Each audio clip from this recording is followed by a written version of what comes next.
as she left me for my boss. So I quit and took all of our biggest clients with me. It was a Tuesday, the kind of Tuesday that feels like any other Tuesday. I'd just gotten home from work.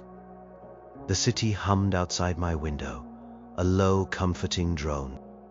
Sarah, my girlfriend of 5 years, was supposed to be making dinner. We had this routine. I'd walk in, drop my bag, kiss her hello, and the smell of whatever she was cooking would greet me. Tonight, it was silence. No sizzle from the kitchen, no music playing, just the quiet apartment, too quiet. I figured she was still at the gym or maybe had a late meeting. She worked as an architect, and sometimes her hours ran long.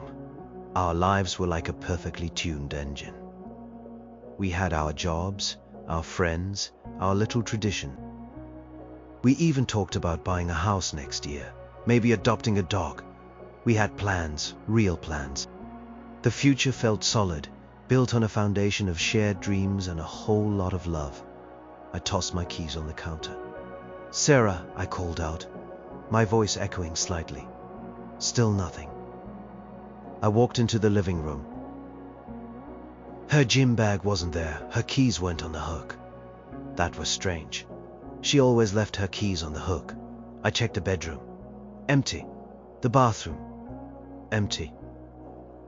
A flicker of worry started to dance in my stomach. She always texted if she was going to be late. I pulled out my phone, about to text her, when I saw her tablet on the coffee table. It was open. She never left her tablet open. She was super private about her stuff, which I respected.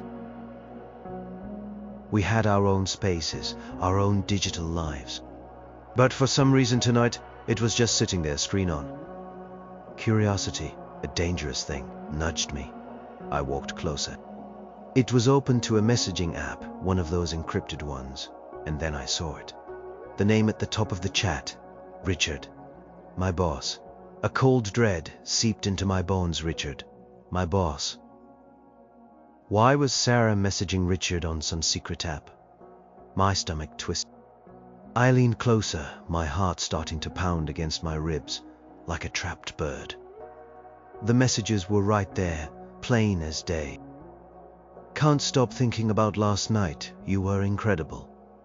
My eyes blurred for a second. Incredible? What did that even mean?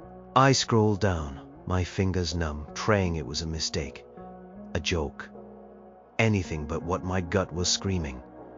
Me too, we shouldn't, I know, but I can't help myself. That one was from Sarah. "Just tell him you are working late again. He's too busy with the Johnson account to notice anyway." That was Richard. My world tilted on its axis. The air left my lungs. It felt like someone had punched me clean through the chest. My boss, my goal. A sickening wave of nausea washed over me. I kept scrolling, the words blurring into a horrifying tapestry of betrayal. Dates, times, places, hotel names. It wasn't just a fling. It had been going on for months. Dates stretched back. Little comments about late nights and client dinners that I had so innocently believed. I felt a scream building in my throat, but it never came out. Only a choked gasp. My head spun. Richard, the guy I saw every single day, the guy I reported to. The guy who had sat across from me at our teen lunch just yesterday, laughing about something stupid. He had been sleeping with Sarah, my Sarah. My whole body started to tremble. A violent shake that started in my knees and went all the way up to my jaw. The front door clicked open. I froze. Sarah walked in, her gym bag slung over her shoulder, a bright smile on her face. "Hey, babe. Sorry I'm late. Traffic was a nightmare. I was just about to text you." Her smile faltered when she saw me standing there, rigid, staring at the tablet. Her eyes followed mine. They landed on the screen. Her face drained of all color, going from cheerful pink to deathly white in an instant. The gym bag slipped from her grasp and hit the floor with a soft thud. The silence that followed was deafening, crushing. It hung in the air, thick with unspoken accusations and the raw, agonizing truth. Her eyes darted from the tablet to my face, filled with a mixture of terror and dawning realization. "You checked my tablet," she whispered, her voice barely audible like a ghost's. "You left it open," I replied, my voice hoarse, raw, alien to my own ears. It didn't even sound like me. It was the voice of a broken man. "To messages with Richard." She flinched as if I'd struck her. Her hands flew up to cover her mouth, but it was too late. The damage was done. The truth was out. Our perfectly tuned engine had just exploded. All our plans, all our dreams, shattered into a million tiny, irreparable pieces around our feet. The heartbreak was a physical ache, a searing pain in my chest that made it hard to breathe. The world I knew, the life I loved, had just vanished. Poof, gone. And it was all because of the man I worked for and the woman I loved. The air in the apartment crackled with a tension so thick, you could almost taste it, like the metallic tang before a storm. Sarah stood there, frozen, her face pale, her eyes wide and wet. I couldn't look at her, not really. Every fiber of my being screamed at me to run, to smash something, to curl up and disappear. Instead, I just stood, feeling the weight of the betrayal crush. "Say something," I finally managed, my voice a broken whisper. "Tell me it's not what I think." Her shoulders slumped. A single tear traced a path down her cheek. I am so sorry, my name," she choked out. It was less an apology and more a whimper of defeat. "I didn't mean for you to find out like this." "How did you mean for me to find out, Sarah? Or did you just plan to keep this secret forever, while you were planning a life with me and screwing my boss behind my back?" The words were knives, sharp and bitter, tearing through the carefully constructed facade of our life. She started to cry harder, her body shaking. It happened. It was a mistake, so many mistakes. Months of mistakes, Sarah, hotel rooms, late nights, lies. Was it a mistake when you told him I was too busy to notice? Was that a mistake? I was yelling now, my voice hoarse from the raw emotion. The pain was so intense it felt like my chest was being ripped open. "He was just there," she sobbed, finally looking at me, her eyes pleading. "He understood things. He was ambitious. You were so focused on your work, on the future. I just felt alone sometimes." "Alone?" I barked a laugh, a harsh, humorless sound. "We talked about buying a house. We were going to get a dog. I was working my butt off for our future. That's being alone." My hands clenched into fists. "And Richard?" "Richard, my slimy, manipulative boss, understood things. What? How to screw over his employees, metaphorically and literally." The mention of Richard seemed to make her flinch again. "It wasn't like that. He made me feel special, heard." My mind reeled. Heard? Special? The man was a shock, a corporate predator who only cared about himself and his bottom line. How could Sarah, smart, insightful Sarah, have fallen for his BS? Or maybe it wasn't BS. Maybe he really did offer her something I couldn't. The thought was like another stab wound. "Get out," I said, my voice dangerously low. "Just get out, Sarah." "Where would I go?" she whimpered, looking around the apartment which we had built together, piece by piece. "I don't care 2 Richards for all I care. Just not here. Not with me." The words felt heavy, final. My heart was breaking, but my pride, what little was left, demanded it. I couldn't stand to look at her, not after seeing those messages. Not after knowing. She hesitated, then seemed to realize the futility of arguing. She grabbed a small overnight bag, stuffing a few clothes into it, her movements slow and defeated. I just watched, numb. This was it. 5 years gone. Just like that, because of a cheap affair. As she walked past me, bag in hand, she paused at the door. Her eyes met mine one last time, filled with a desperate sadness. "I really am sorry," she whispered. I said nothing, just stared at her, my heart a gaping wound. She opened the door, slipped out, and the click of the lock echoed in the now truly empty apartment. I sank to the floor, leaning against the wall, a tablet still in my hand. The glowing screen with Richard's name seemed to mock me. My boss. The man who signed my paychecks. The man I had to see every day. The betrayal was twofold. A double-edged sword slicing through my personal life and my professional one. Richard was known for being ruthless. He was charming when he wanted to be. But beneath that veneer was a cold, calculating opportunist. He'd step on anyone to get ahead. I just never thought I'd be the one he stepped on, and with the person I loved most. How many times had he looked me in the eye, shaking my hand, while secretly laughing at me, planning his next rendezvous with Sarah. The thought made me want to vomit. Sleep was impossible that night.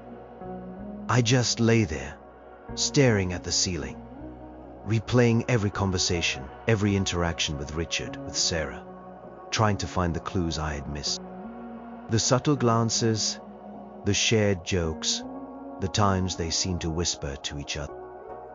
It all clicked into place now, a horrifying mosaic of deception. My home was poisoned. My job was poisoned. My entire life as I knew it was a lie. The only thing I felt besides the crushing pain was a simmering, burning rage. It wasn't just Sarah's betrayal. It was Richard's too. He knew about us. He knew I was his employee. He had no respect, no decency. He had ruined my life, and he was still sitting pretty in his fancy corner office, probably bragging about it. The thought made something inside me snap. The despair was still there, a heavy cloak, but underneath it, a tiny, dangerous spark began to glow.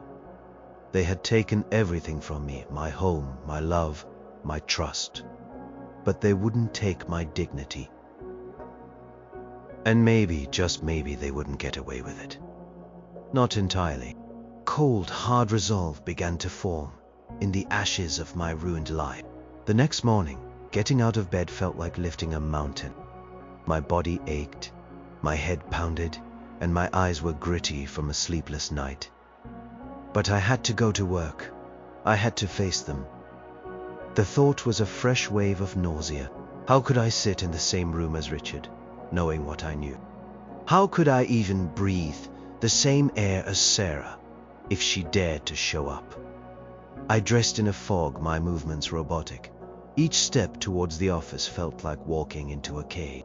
The usual morning chatter in the elevator, the cheerful greetings from colleagues, all sounded like background noise, far away, unreal. I felt like I was watching my own life unfold through a thick pane of glass. When I walked into the office, the first person I saw was Richard. He was at his desk pretending to be engrossed in something, but I saw his head snap up, his eyes flick to me, then quickly away. He looked uncomfortable. Good, let him be uncomfortable. My gaze swept around, looking for Sarah. She wasn't there. A small, cold relief washed over me. At least I wouldn't have to endure that today. I went to my desk, my usual spot in the bullpen. My cubicle felt like a fishbowl. Everyone could see me and I felt exposed. I tried to focus on my tasks, on the emails piling up, but my mind kept drifting. I kept replaying the scene from last night. Sarah's face, Richard's name on the screen, the emptiness in my apartment. Mid-morning, Richard called a team meeting. It was a weekly check-in, usually boring, but today it felt like a theatrical performance. I sat there, trying to keep my face neutral. As he droned on about projections, client retention, and synergy. Every time his eyes met mine, which wasn't often, he'd quickly look away. He was avoiding me. He was guilty. The sheer audacity of the man to stand there and act like nothing was wrong while he had just blown up my life. My anger simmered beneath the surface, a hot coal in my gut. I wanted to stand up, to yell, to expose him right there in front of everyone. But what would that achieve? Just make me look unstable, emotional. Richard would twist it, make me out to be the bad guy. He was good at that. He had a way of manipulating situations, of turning everything to his advantage. Then Sarah walked in. She was late, which was unlike her. She looked tired, her eyes a little red, but she had tried to put on a brave face. She sat down quickly, avoiding eye contact with everyone, especially me. My breath hitched. Seeing her again in this professional setting felt even more surreal and painful. It cemented the reality of the situation. This wasn't just a personal matter anymore. It was bleeding into my work. The rest of the meeting was agony. I couldn't concentrate. Every word Richard said, every glance he threw Sarah's way, every time she shifted uncomfortably in her seat, was a fresh wound. My colleagues seemed oblivious, talking about numbers and targets, while my world had crumbled. It felt like I was in a bad dream, and I couldn't wake up. After the meeting, Richard called me into his office. My heart started to race. This was it, the confrontation. I walked in, my jaw tight, ready for whatever he was going to say. He sat behind his large mahogany desk, looking almost regal. He gestured for me to sit down. "So, my name it," he began, his voice calm, almost too calm. "Rough morning?" I stared at him, my eyes narrowed. "You could say that, Richard." He sighed, leaning back in his chair. "Look, I know this is difficult. Sarah told me everything." My blood ran cold. Everything? He knew I knew. And he was just too calm about it? "She told you everything?" I repeated, my voice dripping with ice.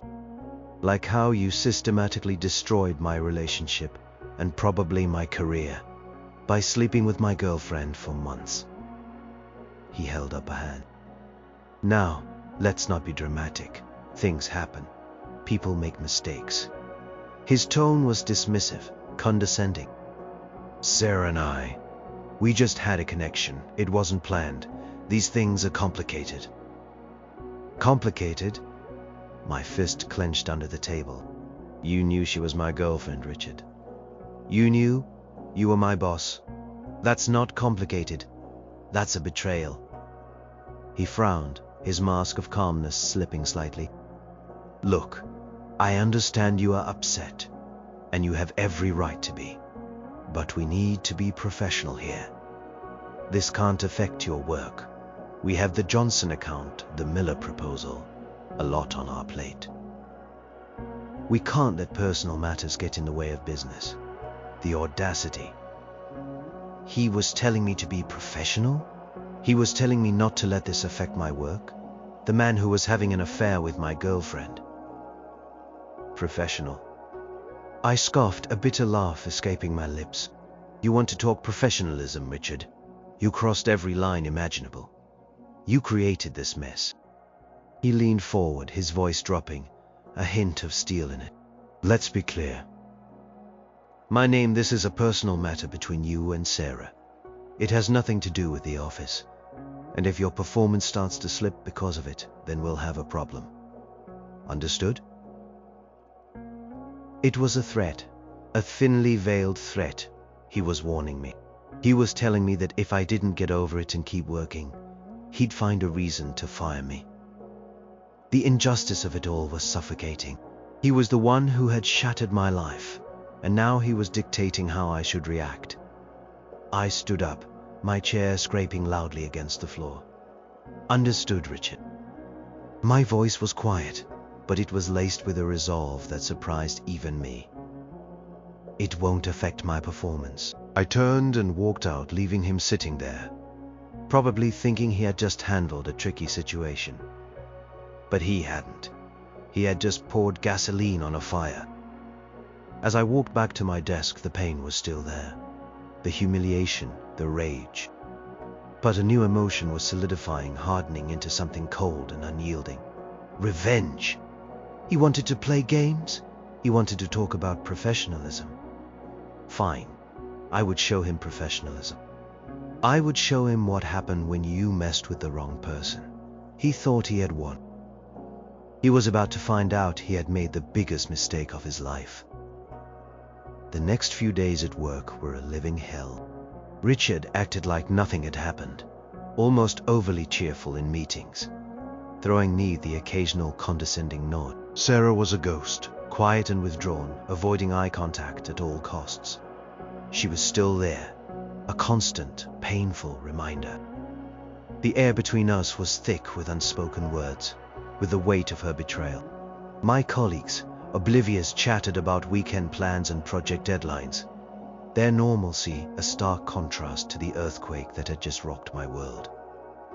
I sat at my desk, numbly going through the motions, answering emails, attending meetings, pretending to be present.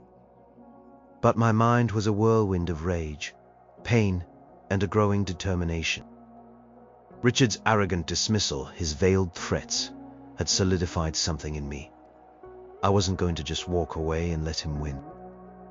I wasn't going to let him continue to enjoy his perfect life, while mine lay in ruins.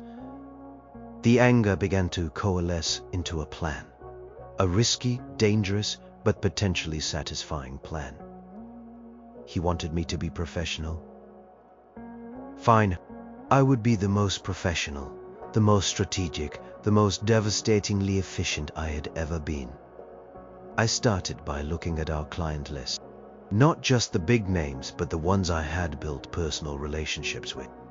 The ones I had brought in, nurtured, and grown over my years at the company. My value to the company wasn't just my direct output. It was my network, my trust, my reputation with these key clients.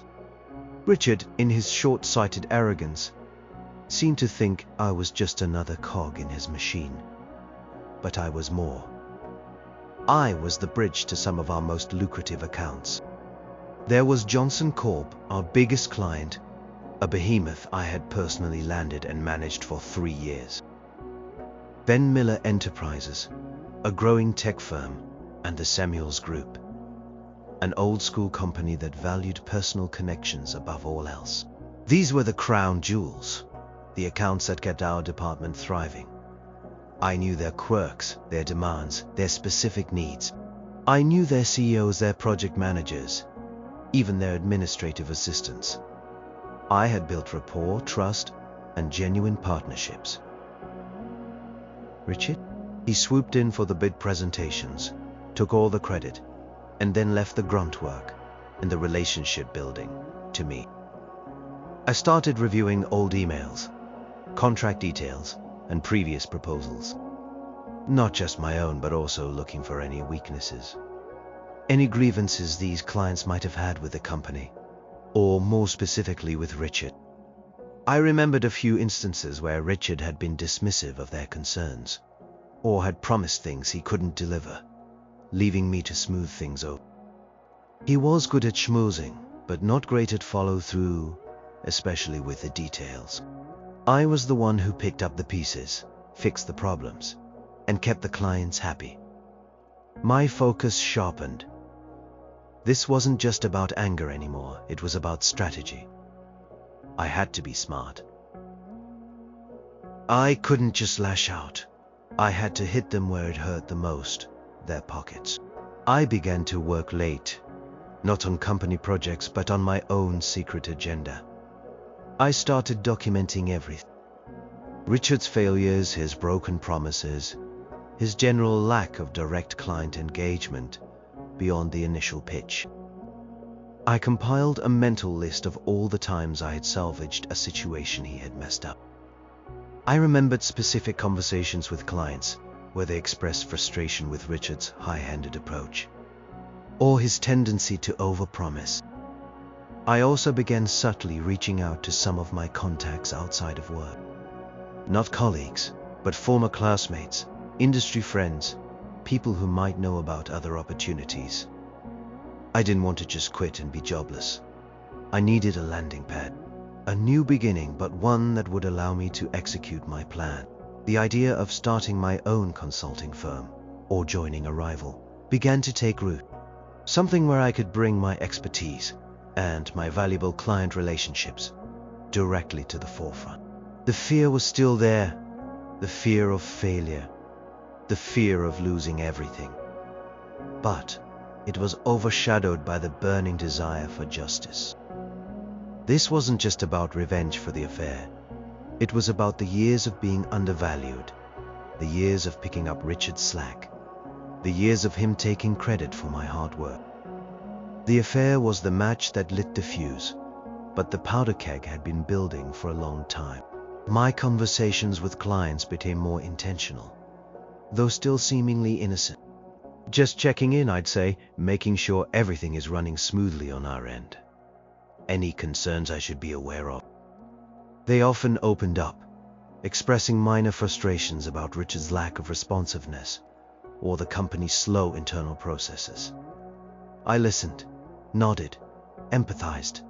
I didn't badmouth Richard directly. Not yet.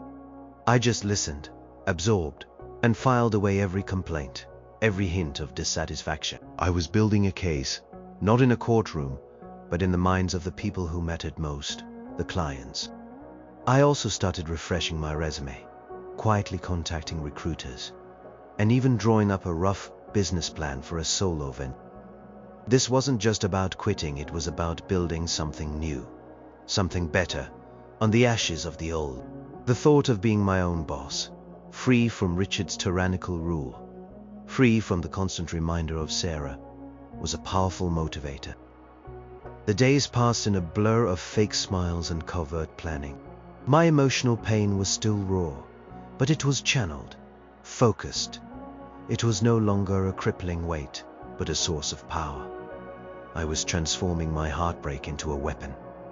They thought they had broken me. They were wrong. They had just forged me into something harder, more dangerous. The seeds of retribution had been sown, and they were beginning to sprout. The clock was ticking.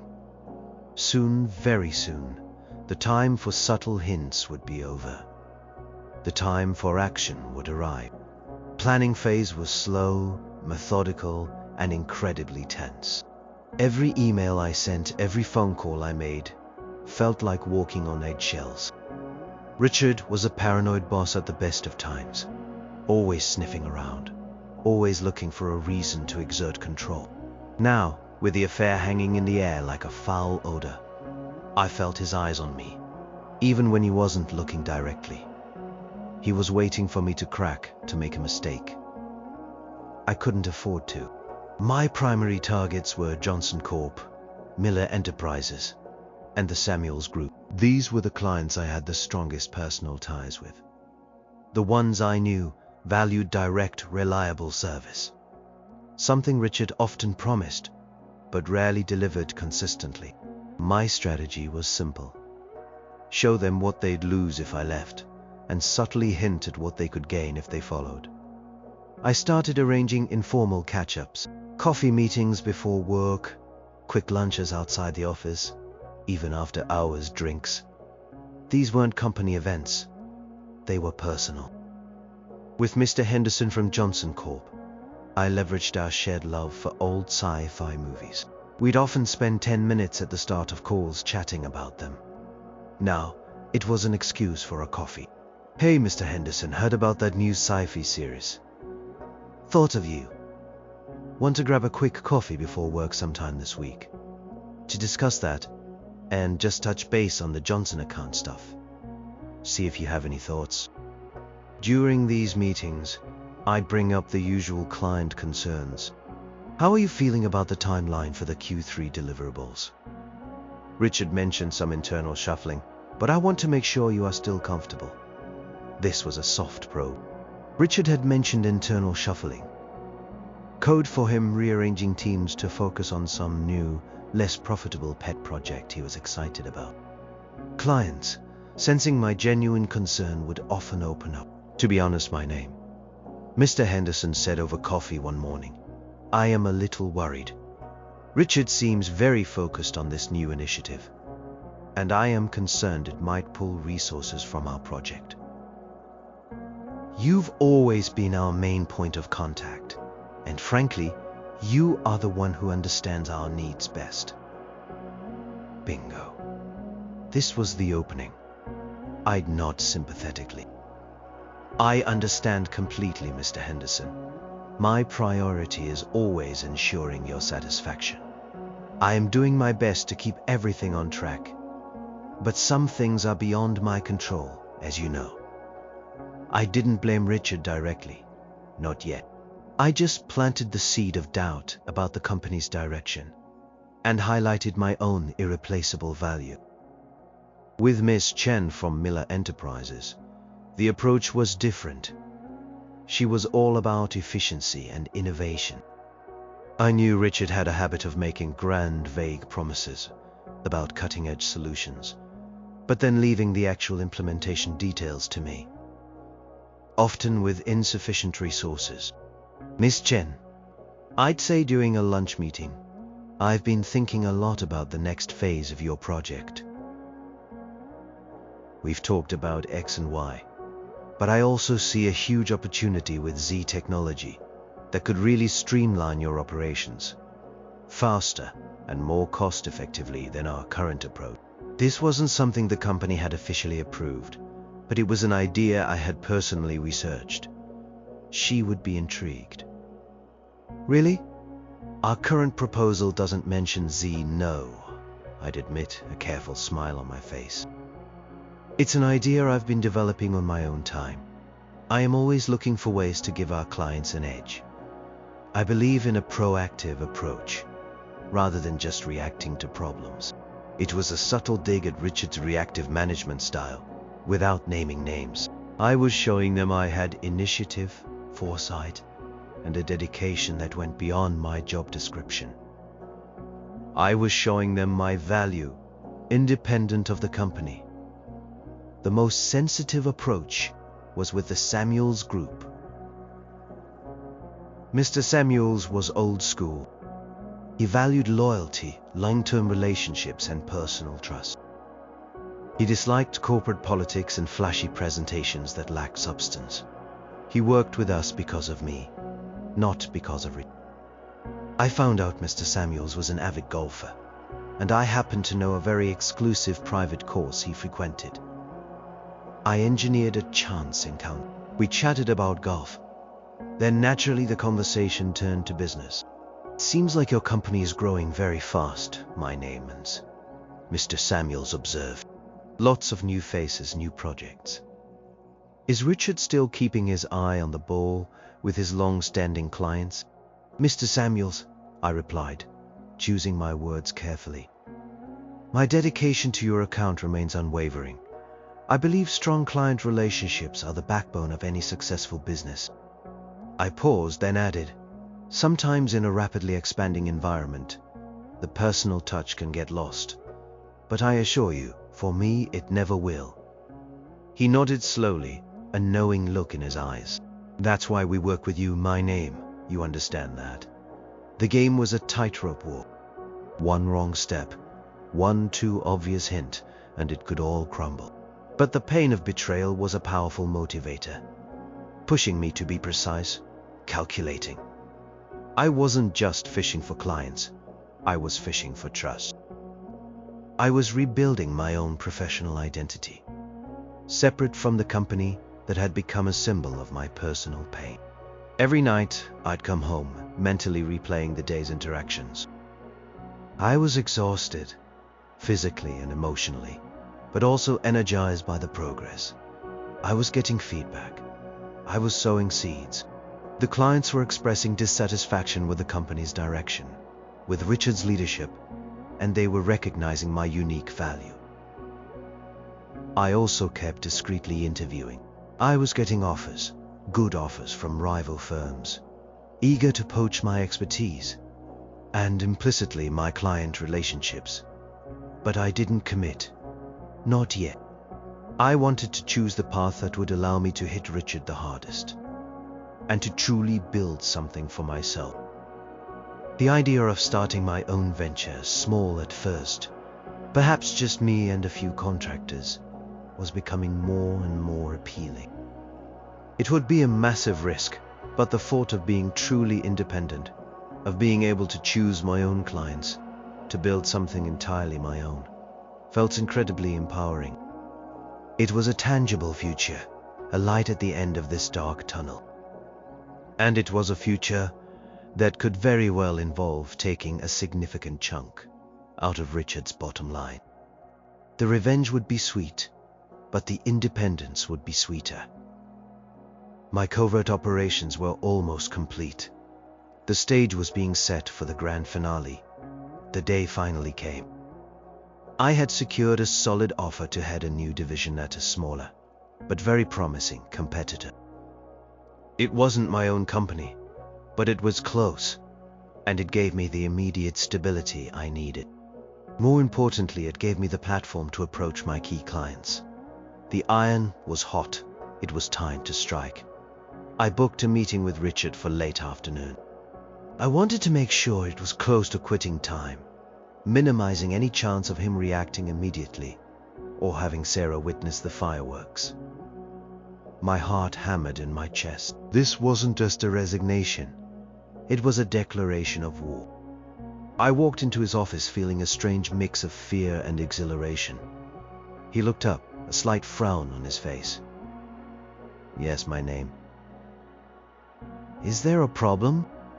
He probably expected me to complain about something minor, or maybe ask for a raise. He had no idea what was coming. Actually, Richard, I began, my voice calm, steady, betraying none of the turmoil inside me. I am here to inform you that I am resigning. His eyebrows shot up. He actually looked surprised. For a second, a flicker of something like concern crossed his face, quickly replaced by his usual dismissive smirk. Resigning? Really? This is rather sudden. Is this about the situation with Sarah? His tone implied I was being immature, letting personal issues affect my professional life. It's about a lot of things, Richard, I said, holding his gaze. But primarily it's about moving on to a better opportunity. I laid a formal resignation letter on his desk. 2 weeks' notice as per MY contract. I was going to be professional to the letter of the law. Picked it up, skimmed it, and then chuckled. A short, sharp sound that grated on my nerve. A better opportunity. Don't be foolish, my name. You are a valued employee here, despite recent distractions. We've invested a lot in you. I am sure we can work something out. Maybe a transfer to a different department, if seeing Sarah is too difficult. He was offering me a bone, a pathetic attempt to keep me in line to maintain his control. No thank you, Richard, I said, my voice firm. My mind is made up. He leaned back, a patronizing smile on his face. Well, I am disappointed, of course, but if you feel you must go, then I wish you the best. Just remember, the grass isn't always greener. He reached for a pen, probably to sign off on my resignation. Already mentally moving on, confident that he was rid of me, and that I'd just disappear. This was my moment. The moment I had planned, rehearsed, and dreamed of. I leaned forward, placing my hands on his desk, meeting his eyes directly. My voice dropped, becoming a low, deliberate tone. Richard, I said, tea here is something else you should know. He paused, pen hovering over the paper, a hint of impatience in his expression. And what's that? My name. I won't be leaving alone, I continued, my gaze unwavering. I've been in contact with some of our key clients recently. Mr. Henderson at Johnson Corp., Miss Chen at Miller Enterprises, and Mr. Samuels from the Samuels Group. The smile slowly, agonizingly, faded from his face. His eyes, which had been so dismissive moments ago, widened, a spark of dawning horror flickering within them. He knew exactly what I was implying. "They've expressed significant concerns about the company's direction, Richard," I continued, pressing my advantage, enjoying the look of shock on his face. "Particularly regarding your leadership, or lack thereof, in their projects. They've also expressed a great deal of trust and loyalty in my ability to deliver." His jaw tightened. "What are you saying?" he rasped, his voice suddenly hoarse. "I'm saying," I stated, each word a hammer blow, "that I've given them an alternative. A place where their concerns will be heard, where they'll receive the dedicated attention and innovative solutions they deserve. With me. At my new firm, I hadn't settled on firm, but the concept was the same. I was taking them with me." His face turned a dangerous shade of crimson. "You can't do that. That's against your contract. That's poaching. That's illegal." He slammed his hand on the desk, the pen clattering. "Is it?" I challenged, a cold smile finally touching my lips. "I've merely listened to their concerns and offered a solution. Here is no non-compete clause in my contract that prevents me from working for a competitor or starting my own venture. And I am quite sure they'll choose to follow the person they trust, rather than the person who has neglected their accounts and, for that matter, their employees." I let that last barb hang in the air, a direct hit to his ego and his hidden affair. He sprang to his feet, his face contorted with rage. "You conniving bastard. You set me up. You planned this." "You set yourself up, Richard," I corrected him, my voice calm, chillingly so, "when you chose to betray my trust, both personally and professionally. When you thought you could walk all over me and get away with it. This is not about revenge, Richard. This is about consequences." I knew it was partly about revenge, a massive part, but framing it as consequences made it sound so much more powerful, so much more justified. His office door burst open. Sarah stood there, her eyes wide, having probably heard the shout. She looked from Richard's furious red face to my calm, resolute one, and then she saw the crumpled resignation letter on the desk. Her face drained of color. She finally understood. "This is not over. My name," Richard roared, pointing a trembling finger at me. "I'll sue you. I'll ruin you. You won't get away with this." "We'll see about that, Richard," I said, a wave of vindication washing over me.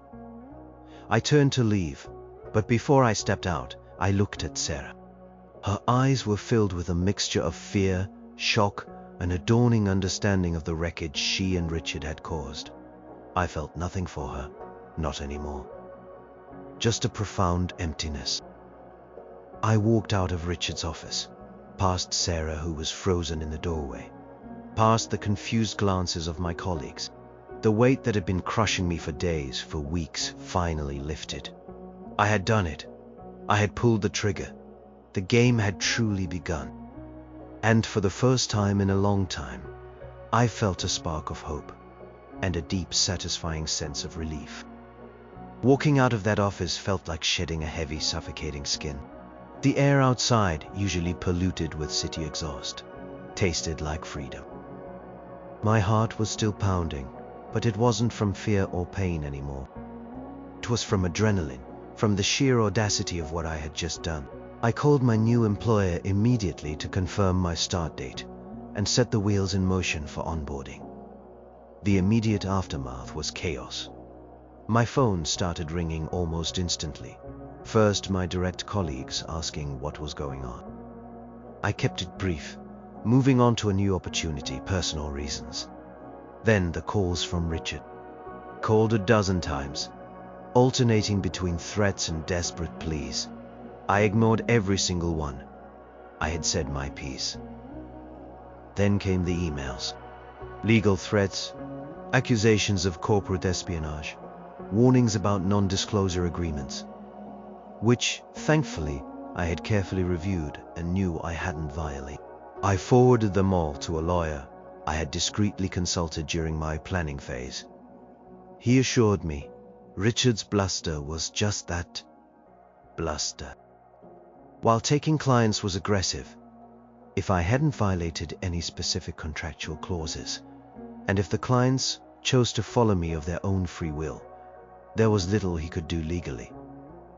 The most important calls, of course, were to the clients. I contacted Mr. Henderson, Miss Chen, and Mr. Samuels one by one. I explained that I had left my previous company, citing a desire for a more client-focused, innovative environment. I gently but clearly stated that I was now at new company name, where I would have the autonomy to provide them with the dedicated service they deserved. Mr. Henderson was the first to commit. "Frankly, my name," he said, his voice relieved. "We're delighted. We were already discussing looking elsewhere. Your commitment to our account has always been invaluable." Richard's office called, of course, sounding frantic. "But our decision is made. We're moving our business to you." It was music to my ears. Johnson Corp., the biggest whale, was mine. Miss Chen from Miller Enterprises took a little more convincing. She was pragmatic. "I appreciate your candor, my name. We've been very happy with your direct work. However, this is a big move.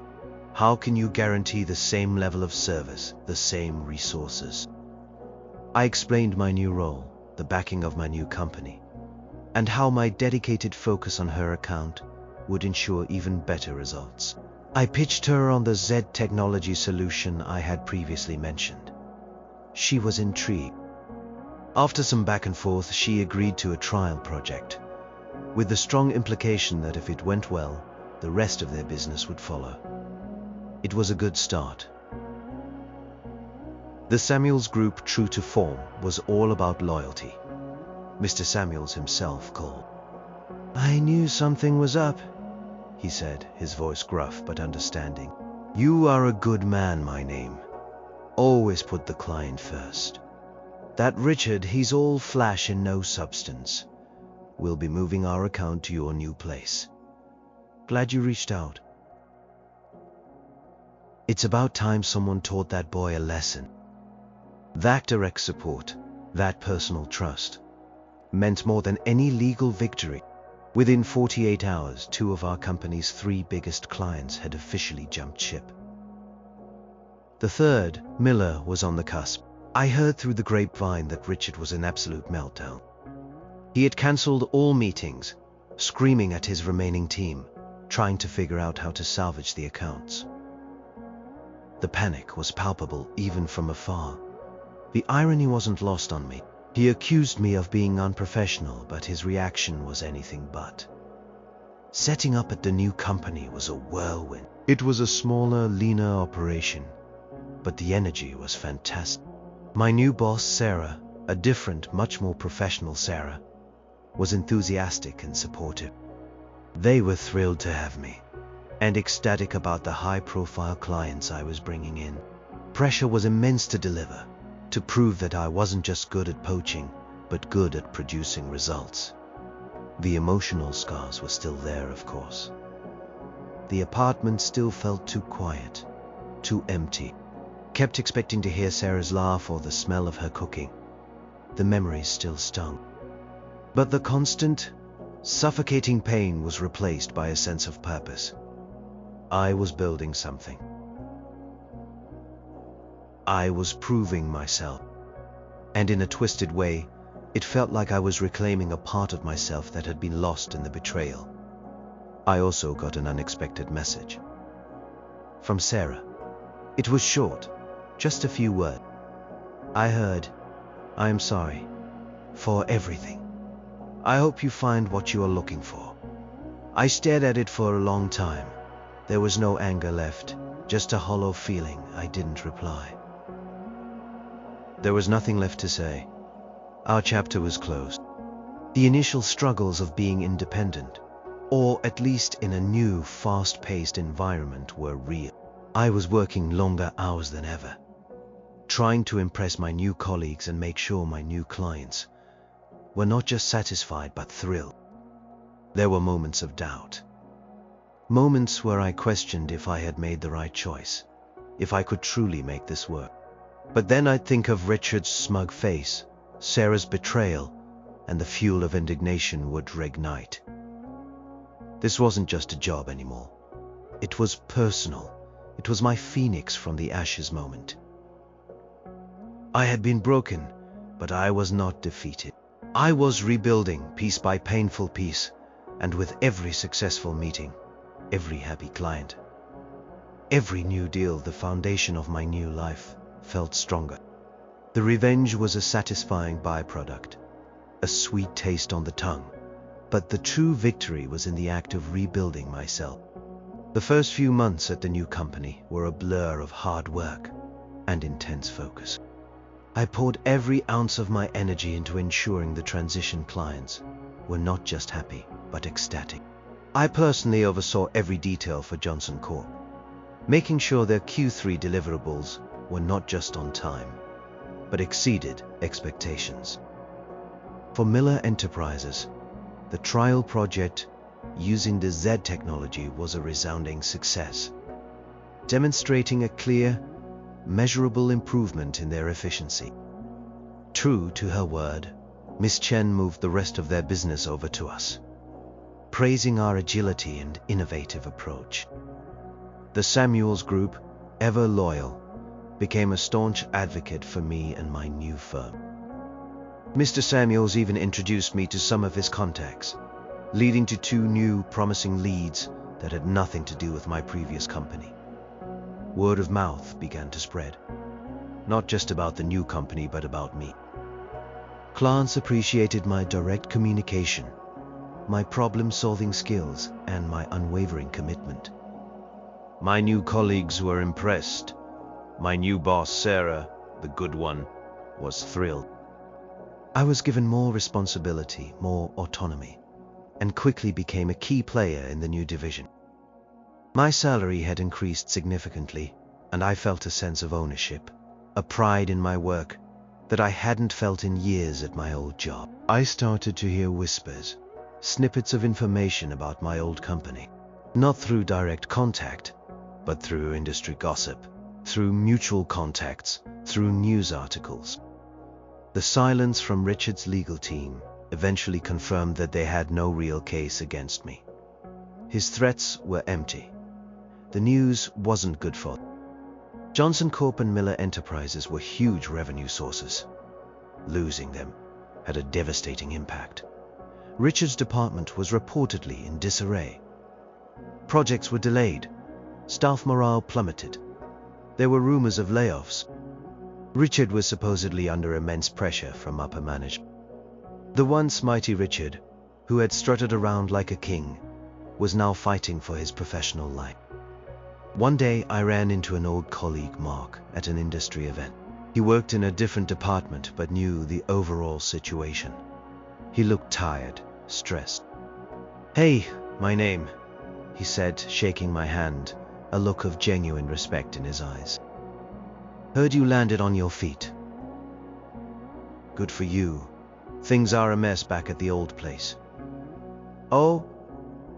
I feigned casual interest, though my ears were perked. "Yeah, Richard's a maniac. He's blaming everyone for the client losses. Management is furious.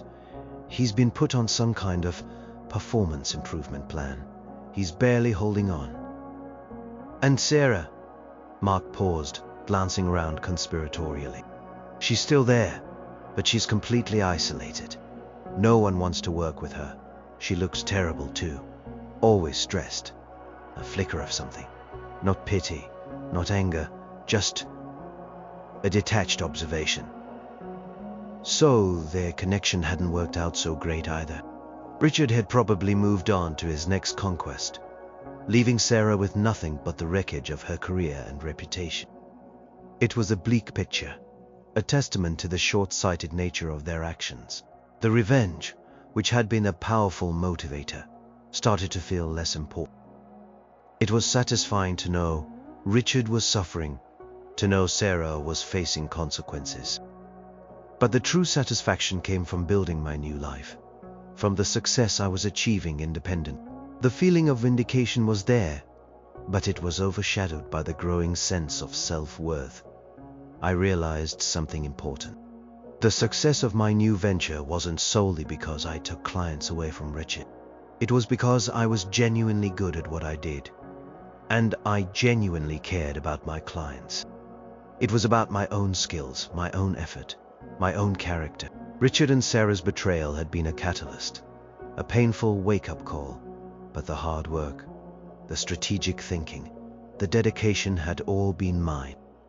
I started to feel less like a person fueled by revenge, and more like a person building an empire. A small empire perhaps, but one built on solid ground, on integrity and hard work, not on deceit and betrayal. Painful memories of Sarah and Richard began to recede, replaced by the excitement of new challenges, new clients, new opportunities. The raw wounds had scabbed over, and beneath them new, stronger skin was forming. My apartment, once a symbol of my loss, slowly began to feel like home again. I started decorating it, buying new furniture, things that reflected my own taste, not Sarah's. It felt fresh, like a blank canvas for a new chapter. The emotional healing was a gradual process, but it was happening. I was not just surviving, I was thriving. And in that thriving, I found a peace that no amount of revenge could ever buy. Life settled into a new rhythm. My business grew, my reputation solidified. I was finally feeling truly fulfilled in my professional life. The ache of the past was less of a constant throbbing, and more of a distant memory, like an old scar that sometimes twinged, but no longer crippled me. I had started to date again casually at first, then with a bit more intention. It was a slow process, learning to trust again, but it was progress. One rainy Saturday afternoon, I was at a local coffee shop, nursing a latte and catching up on some reading. I had chosen the place because it was far from my old office, far from any place I might run into familiar faces. I liked the anonymity.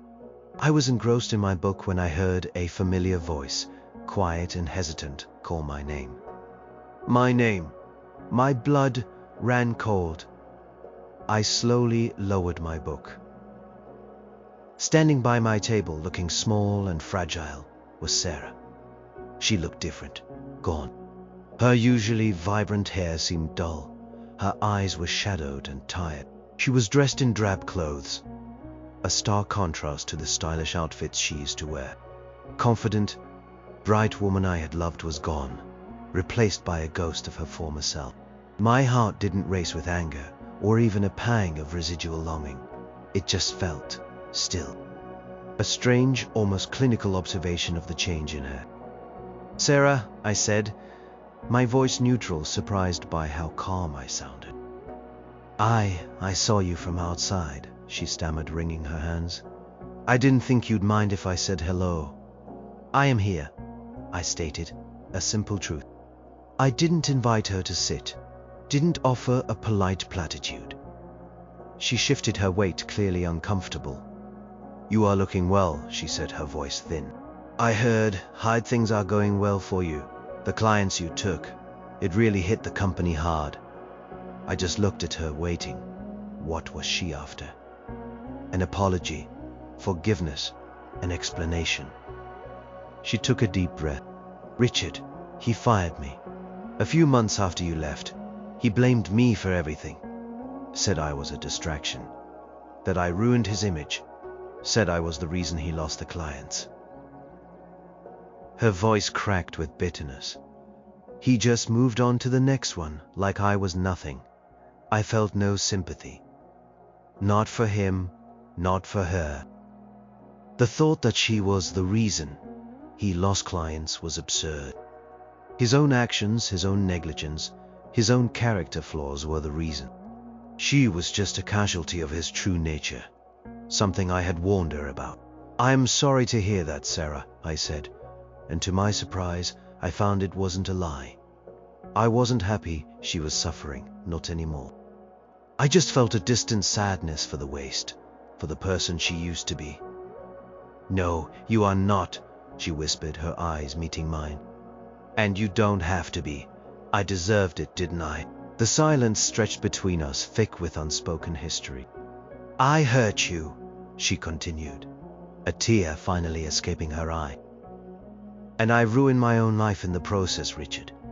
He was never worth it. He was just a fleeting distraction, a fantasy. And I threw away everything real for it, for him." She choked on a sob. "I just wanted to say, I am truly sorry. My name for everything. I know it doesn't change anything, but I needed to say it. And I hope you can find it in your heart to forgive me someday." Her apology was raw, heartfelt. It wasn't about getting anything from me, it seemed. Just a confession, a desperate need for absolution. I closed my book and placed it on the table. I looked at her, truly looked at her, not as the woman who had betrayed me, but as a person, a human being who had made a terrible mistake and was now facing the consequence. "I don't know if I can forgive you, Sarah," I said honestly. "Pain you caused, it changed me, it broke me for a while, but I rebuilt, and I am stronger now. Happier." I paused. "And I don't wish you ill. I wish you peace. I wish you find whatever you are looking for too." It wasn't forgiveness, not exactly. It was acceptance. Acceptance of what happened. Acceptance of the fact that it was over. And acceptance that her suffering wasn't what I needed to be whole. My healing wasn't dependent on her pain. She nodded, a fresh wave of tears streaming down her face. "Thank you," she whispered, a strange relief washing over her features. That's more than I expected." She turned to leave, her shoulders slumped. As she walked away, disappearing into the rainy street, I felt a weight lift from me. Not the anger, not the rage. Those had already faded. But the last lingering trace of that deep personal wound. Seeing her, broken and regretful, didn't give me satisfaction. It simply confirmed that the chapter was truly irrevocably closed. The circle of pain had completed itself, and I was finally free. The encounter with Sarah was a final, unexpected closure. It cemented the fact that my life was no longer defined by the betrayal. It was defined by my resilience, my independence, and the new path I had forged. The bitterness that had once fueled me had finally dissolved, replaced by a quiet strength. My company, or rather, my division within the new company, continued to flourish. Clients I brought over were thriving, and their success led to more referrals. I was now managing a small but dedicated team, mentoring junior employees, and contributing to the strategic direction of the company. It was fulfilling work, built on integrity and a genuine desire to help clients succeed. I had learned that true success wasn't about climbing over others, but about building genuine relationships and delivering real value. My personal life also began to heal and blossom. The dating I had started casually became more serious with someone new. Her name was Emily. She was kind, intelligent, and funny. She had no connection to my past, which was a blessing. We took things slow, building trust brick by brick. I was honest with her about my past, about the heartbreak and the rage, about the journey I had been on. She listened, understood, and didn't judge. She showed me what a healthy, honest relationship felt like, a stark contrast to the deceit I had endured. Emily taught me that while the past shapes you, it doesn't have to define you. The scars were there, a reminder of what I had overcome, but they no longer dictated my present or future. I learned to let go of the need for constant validation, to trust my own judgment, and to build a life based on my own values, not in reaction to someone else's failings. I even heard snippets of news about Richard from time to time. He had been demoted, eventually pushed out of the company altogether. He tried to start his own consulting firm, but without a powerful corporate structure to hide behind. His lack of true client dedication and his questionable ethics quickly caught up to him. He was a cautionary tale in the industry. It was a fitting end for a man who believed he was untouchable, and for the first time I felt nothing but indifference. His fate was his own, and it no longer had any bearing on mine. I thought back to that Tuesday evening, the moment I saw Sarah's tablet open. The words "Richard" and "incredible." The shock, the pain, the utter devastation. It had felt like the end of everything. But it wasn't. It was the end of one chapter, yes, a painful, brutal end. But it was also the catalyst for a new beginning. A much stronger, more authentic one. The heartbreak had stripped away everything I thought I knew, forcing me to confront my vulnerabilities, my anger, my capacity for both destruction and creation.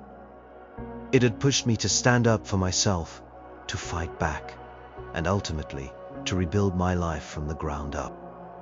I learned that betrayal, as painful as it is, can sometimes be a perverse gift.